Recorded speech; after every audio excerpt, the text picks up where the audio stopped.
We're jumping into one of history's most incredible true stories today, the 1492 voyage.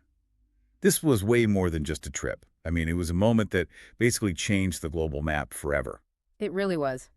Our mission is to get past the names and dates you already know and really understand the challenges, the massive risks involved in Christopher Columbus's first trip across the Atlantic. And to get how bold this was, you have to start with his core idea. Columbus was absolutely convinced the Earth was a sphere, which wasn't a new idea, but he believed he could reach Asia by sailing west.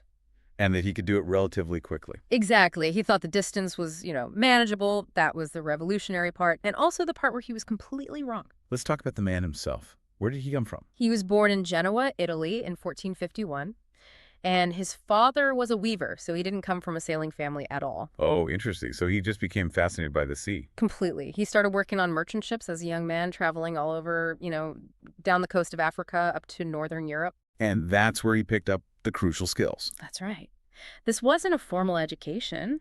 He learned on the job how to read maps and, maybe most importantly, how to navigate using the stars. So he has this big idea, but an idea like that needs a lot of money, a huge amount of money. An enormous amount. And he spent years trying to find a backer. He went to the King of Portugal first. Which makes sense, right? Portugal was the world leader in exploration at the time. Absolutely. But the king's advisors, they just flat out rejected his plan. Why? What was the problem? His math was terrible. Columbus had calculated the distance to Japan at something like 2,400 nautical miles. The Portuguese experts knew the real distance was closer to 10,000. Wow. So they knew his ships would run out of food and water way before he got there. Exactly. They knew it was a suicide mission based on his numbers. So after that rejection, he took the idea to Spain, to Queen Isabella and King Ferdinand. And they just said yes. Not at all. He had to wait for years. The Spanish monarchs were in the middle of a big war, so he was stuck waiting for nearly 7 years while they considered it. 7 years? That's some serious determination. What finally changed their minds? Well, his sales pitch got better. It wasn't just about finding a trade route for spices and gold anymore.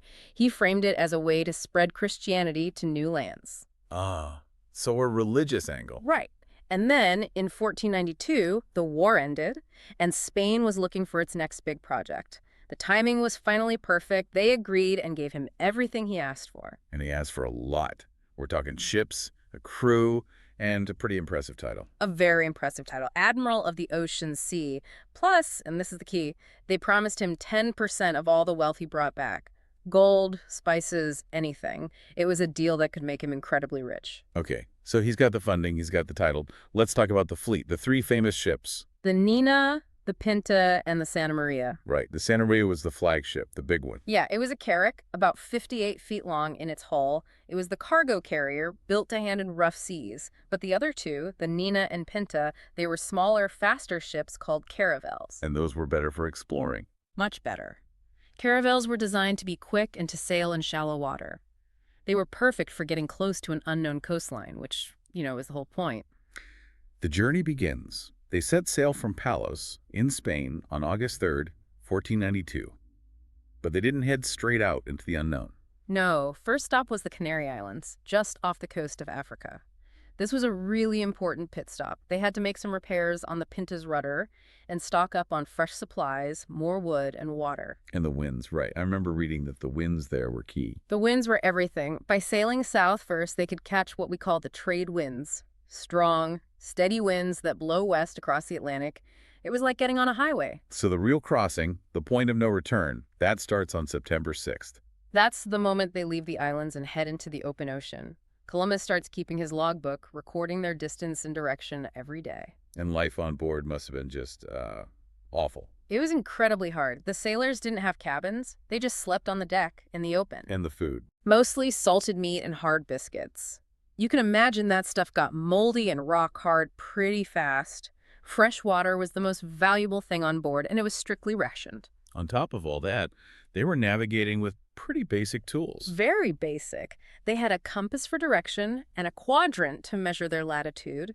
But imagine trying to use a quadrant, which needs to be steady, on a tiny ship being thrown around by huge Atlantic waves. Almost impossible to get an accurate reading. Nearly. Plus, they didn't fully understand magnetic variation for the compass, so they were never 100% sure of their exact position. It was terrifying. And as the weeks go by with no sign of land, I can imagine the mood on board getting pretty tense. It got very tense. The crew started to get angry and scared. They were worried they'd run out of food, or worse, that the winds would never blow them home again. This is where the threat of mutiny comes in. A rebellion. A very serious threat. And Columbus knew it. He had to keep them going. So he started to lie to them. What do you mean? He kept two separate logbooks. One with the real terrifying distance they had traveled, and a second, fake one that he showed the crew with a much shorter distance to make them think they were closer to home. Wow.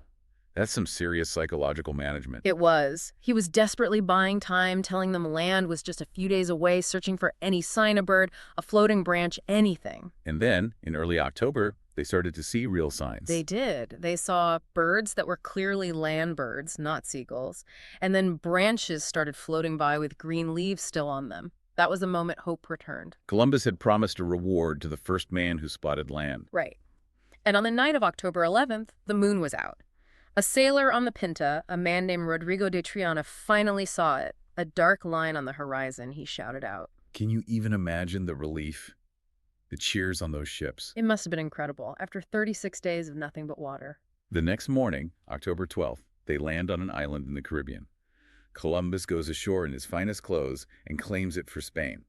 He names it San Salvador. Which means Holy Savior. And this is where that huge historical mistake happens. Calling the local people Indians. Exactly. Because he was so convinced he'd reached the islands near India, the Indies, he called them Indians. The people who actually lived there were the Taino. And what was that first meeting like? It was peaceful. The Tainos were curious. They came down to the beach, and they traded some small items with the sailors. It was a very first contact.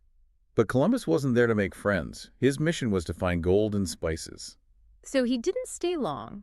He immediately started exploring other islands, what we now know as Cuba and Hispaniola, always searching for big cities and wealthy rulers. But he only found small villages. Right. Not the rich Asian empires he was expecting. But he kept mapping the coasts, convinced that China or Japan was just over the horizon. Then, just before they were supposed to head home, disaster strikes. A huge one. On Christmas Eve, 1492, the flagship, the Santa Maria, runs aground on a reef. Oh, no. It was wrecked. Totally destroyed. They couldn't save the ship.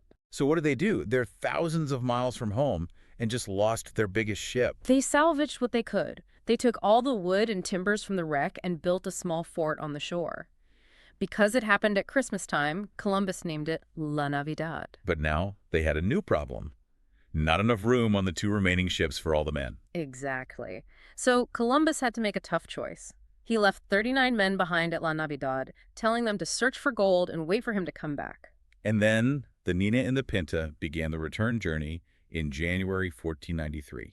And that trip home was maybe even more dangerous than the trip out. They ran into horrible winter storms. I heard the ships even got separated at one point. They did. It was so bad that Columbus actually wrote a report of his discoveries, sealed it in a barrel, and threw it into the ocean. He was afraid his ship would sink and nobody would ever know what he'd found. But he made it. He arrived back in Spain on March 15, 1493, and was treated like a hero. A total hero. He brought back exotic birds, strange plants, and even a few Taino people to show the king and queen. And the impact was immediate.